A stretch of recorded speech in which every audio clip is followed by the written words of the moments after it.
Maraming salamat, Your Honor. Mr. Chair, can he proceed? He may proceed. Ako po'y nagpapasalamat sa pagkakataong ito. Sa Senate Blue Ribbon Committee, Senador Ping Lacson, sir.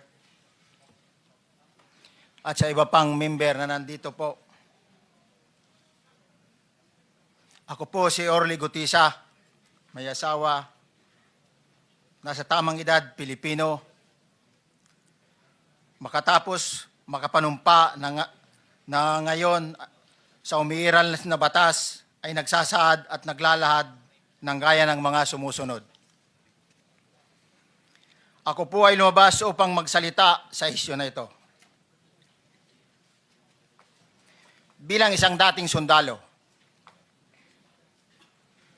inaalay ko ang aking buhay para sa ating bansa. Sa pagkakataong ito, nagdesisyon akong magsalita at maglabas dahil ayokong maging masama ang kinabukasan ng aking mga anak, apo ko sa darating na panahon. Ayoko pong naririnig ko at napapanood ko sa pagdinig ng Blue Ribbon Committee at ngayon ko po napagdugtong-dugtong yung naging partisipasyon ko po sa anomalya at korupsyon na ginawa at lumalabas sa hearing na ito.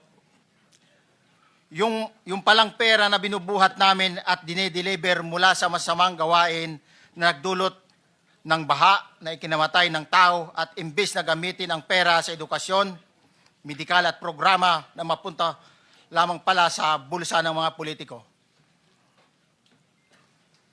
Mabigat po sa akin magsalita dahil may pamilya ko. 4 ang anak ko, nag-aaral pa. May asawa ako at nangangalaga sa aking mga anak at marami akong kasama sa operasyon na may kinalaman sa ibabahagi ko sa inyo. Nagtatrabaho lang po kami ng mga kasama kong sundalo sa Philippine Marines. Huwag sana isipin na aking mga kasama na nagtatraidor ako.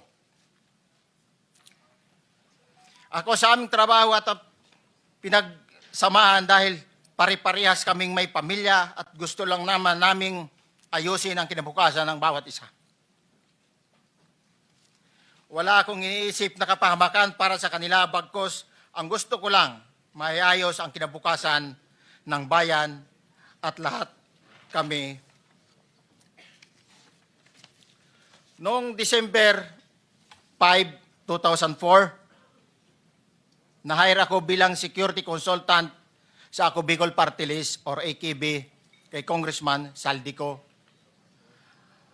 At nasimula ng duty ko kay Congressman Saldico. Bawat umaga, nagre-report ako sa BGC sa Horizon, sa Bonifacio Global City, kung saan nakatira si Kong Saldico. Tuwing may duty at detailed ako sa basura, it means itong basura,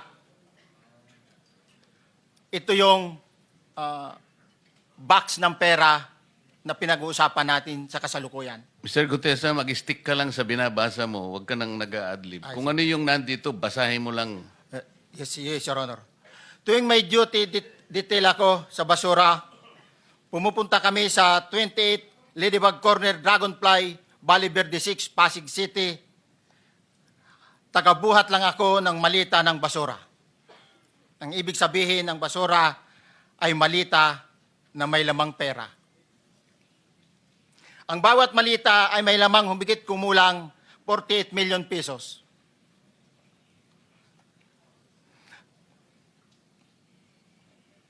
Ang bawat malita ay may post-it na nakadikit na nakasaad kung magkano ang laman ng bawat malita.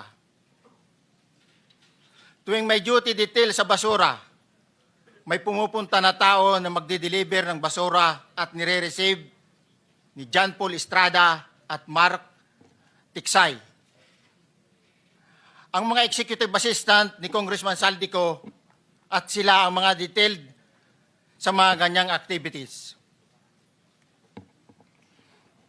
ang mga nangyayari kapag duty kami sa basura.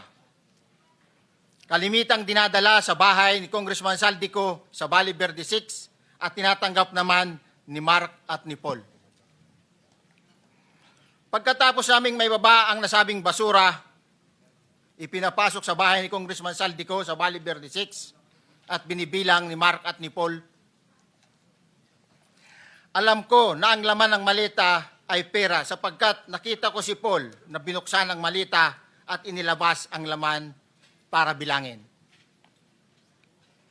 Ang isang ehemplo na nagdala ng pera ay si Congressman Eric Yap ng AXIS Party List.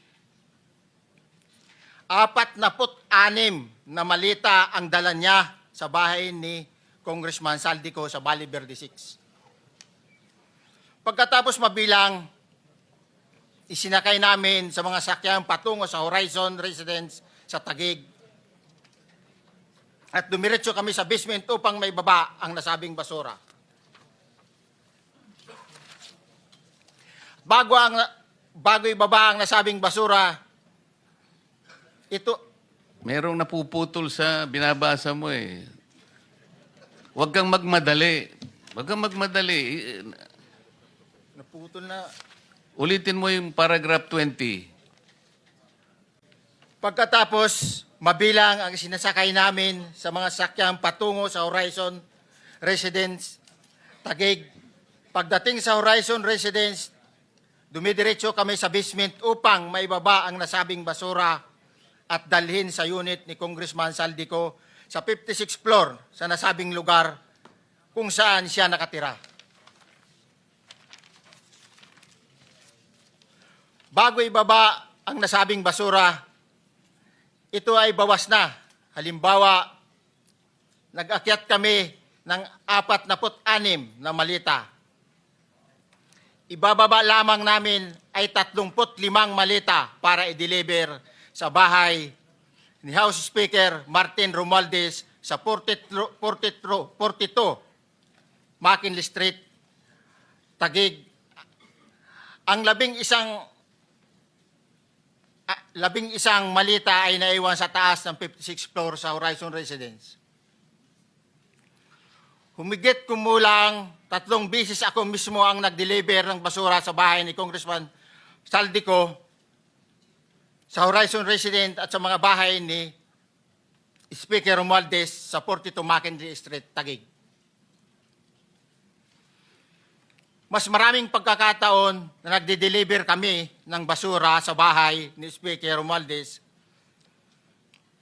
at sa bahay ni Congressman Saldico dahil iba-iba kaming mga nakadetailed na close-in, backup at advance party na nagkakaroon ng rotation. Sa huli, ako po ay nagnanais na mapasailalim sa Witness Protection Program dahil alam ko po nanganganib ang buhay ko at ang aking pamilya sa ginawa kong paglalahad na ito. Sa katotohanan na ang lahat ay nilagdaan ko, ang salaysay na ito ay kusang loob at walang anumang pamimilit at bunsod lamang ng hangarin matulungan ang ating bansa. Ito po ay nilagdaan ko, Your Honor.